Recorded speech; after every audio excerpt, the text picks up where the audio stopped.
Ma'am, we are live.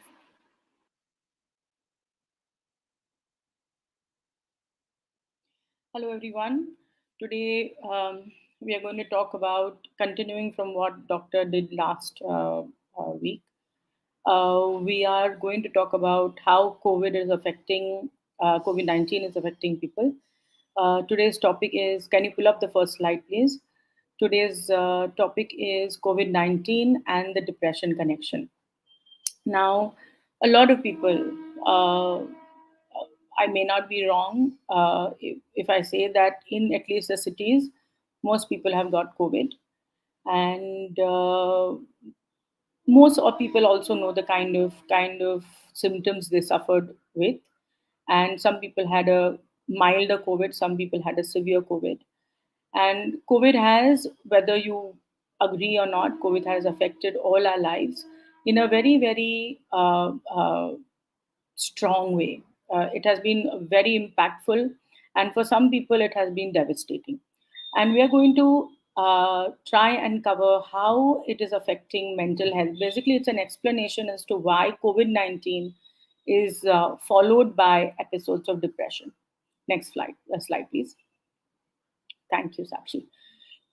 So, if you've had COVID, you've dealt with constant headaches, you've dealt with fatigue, you've dealt with nervousness, you've dealt with palpitation, you've dealt with sleepless nights. You've also dealt with, inability to go around doing your daily chores, right? Now, while experts still are working to find out how it is affecting people's brain, the survivors of COVID-19 are reporting symptoms of depression even months after they have had COVID, especially the ones who have had long COVID. And long COVID is, Dr. Anjali has done sessions on that. It is really, really a difficult situation, and it has caused a lot of depression. Many have still not been able to get their taste and smell back, and this has played a major role in mental illnesses. How is that uh, the uncertainty, the not being able to deal with it, the helplessness, the hopelessness in some cases is really, really causing people to feel depressed. And by depressed, I don't mean that they are feeling sad or they're upset. By depressed, I'm talking about clinical depression, where they are having carrying on this mood for months and end, okay, and not being able to live their life normally. Next slide, please. Now, what causes depression in COVID 19 survivors? Okay. Now, according to experts and people who have studied this, the little that they have studied, because till now the focus has not been mental health so much, the focus has been on immunization, saving people's lives, saving people from getting a really, really intense and severe COVID infection. Okay. So, the effects of illness haven't been studied as much as they should have, but they are starting now. Uh, Basically, it affects the mental health in two major ways: is your body's immune response to the virus itself, okay, and the psychological stress of having COVID-19 infection. Now, what happens is when you have a COVID infection or the virus enters your body, it causes your immune system to produce cytokines, chemokines, and other things which cause inflammation. Okay, and everybody has heard about cytokines. Basically, they are your immunities or immune system's response to the infection. Now, the higher the cytokine infection, the more severe, okay, is the infection. The more cytokines are released, the more severe is your infection, and therefore causing a havoc in your body. Now, what are the things that it causes? Okay, it causes nerve inflammation, it causes blood brain barrier disruption, it causes peripheral immune cell invasion into the nervous system, and impaired nervous transmission. Now, from understanding what mental illness is, many people have seen Munna Bhai, and I think Munna Bhai kind of the movie kind of um, uh, very in a very rudimentary and a very like a basic sense kind of tells you that depression or any other kind of mental illness is actually an imbalance or a deficiency of some hormone or some chemical in your brain that makes you do that. Now when you have an inflammation, uh, uh, the especially like an inflammation of this intensity, the nervous system goes into an overdrive, and when that happens, and when your immunity is compromised so much, it causes an inflammation in the nerves, and it hampers your brain's and your body's ability to produce the right kind of hormones. Okay, and also to produce the chemicals that you need to think, to speak, to reason, for logic. So basically it hampers your brain function. Next slide.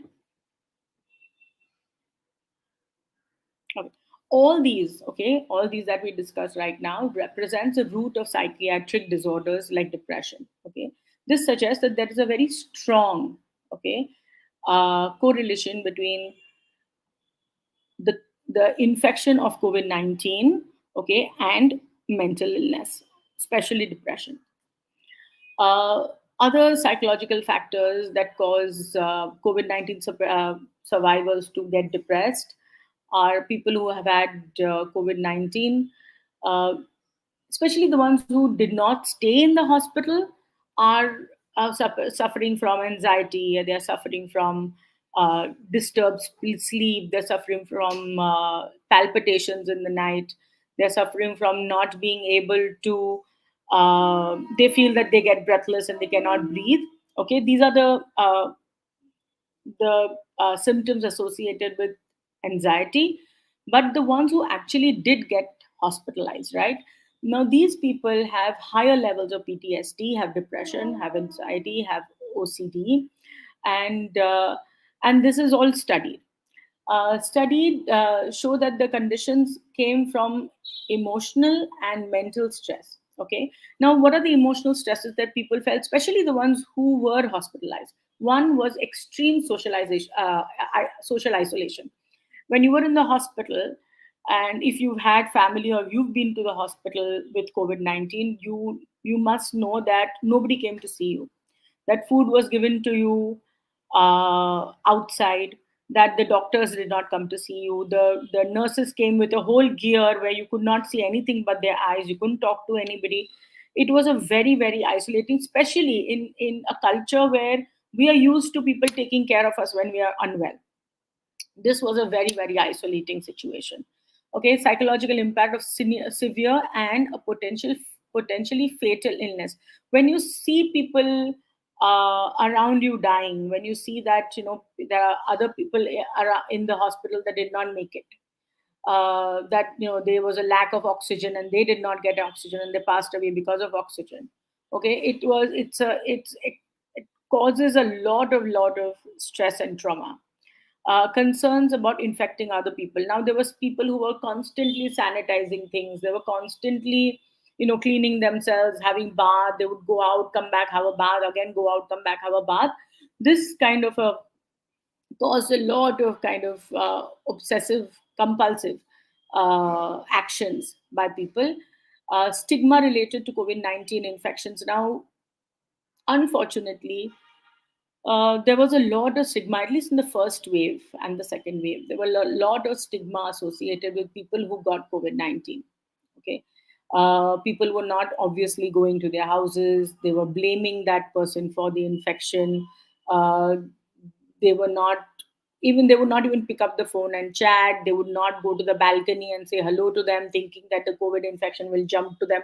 Of course, it was all because there was so much of uncertainty and there weren't any answers.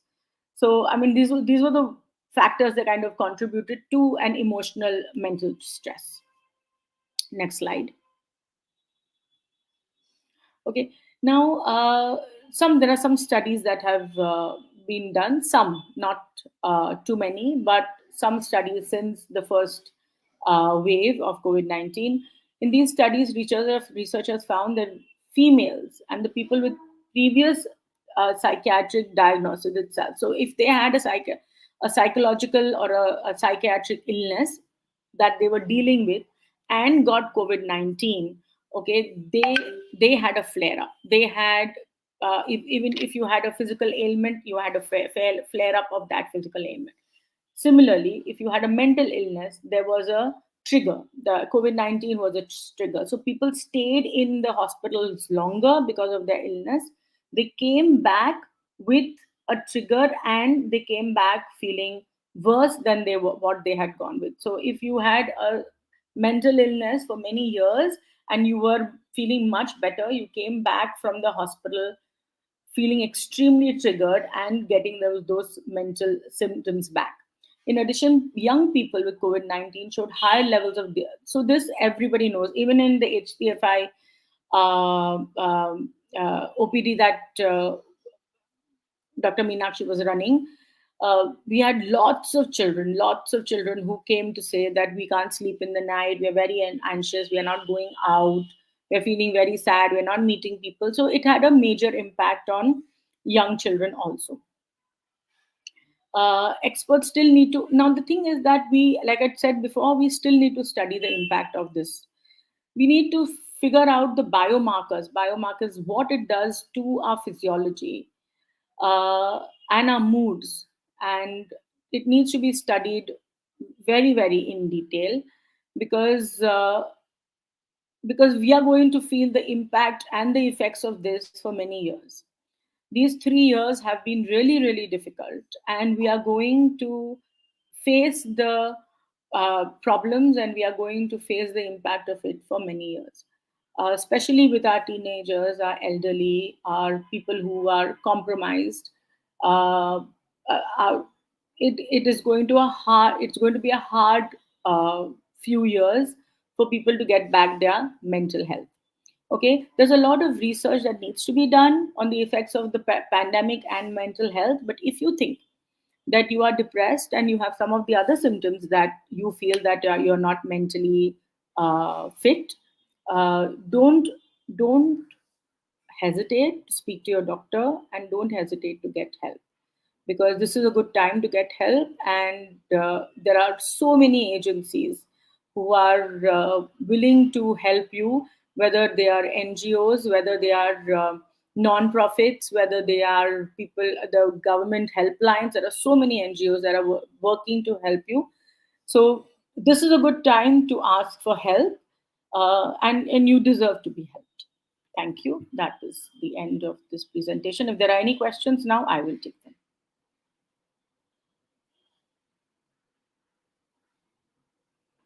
Ma'am, there's a question. Prakash Vadwani, he wants to know how to take care of OCD. So OCD is it's a clinical disorder where um, so you have to go to a psychiatrist first to get a diagnosis, whether the person actually has OCD. And if the person has OCD, number one would be medication. It's very very important that the person be on medication for some time, and with medication there has to be ongoing therapy. Uh, Both have to be together, because one cannot work exclusively. uh, so you will have to put the person on medication and take active therapy, and the therapy has to be initially at least once a week, and then it can be tapered down depending on how the patient is feeling.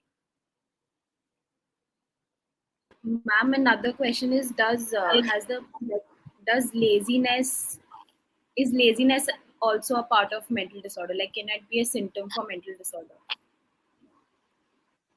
Uh, it has to be extreme laziness. It has to be, by laziness, it means procrastination. Procrastination is one of the symptoms for anxiety. So if the person is maybe not lazy, but maybe is procrastinating and waiting for a better time, and but it has a very strong link to anxiety. We procrastinate because we are anxious. So but laziness in children per se, or in an adult per se, where he doesn't want to do anything, if it is extreme, it can definitely be a symptom. Ma'am, that was all the questions. If you give your closing remarks, we can conclude. Okay.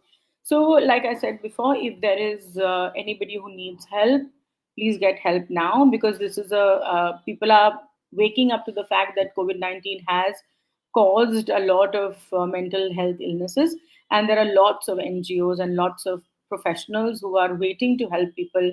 They are some are willing to do it pro bono, where they're not charging anything for people for. So whether your mental health illness is related to COVID or not, whether it happened after COVID or not. But if you feel that there is a mental illness, this is a good time to ask for help and get your help. Thank you. Have a good day.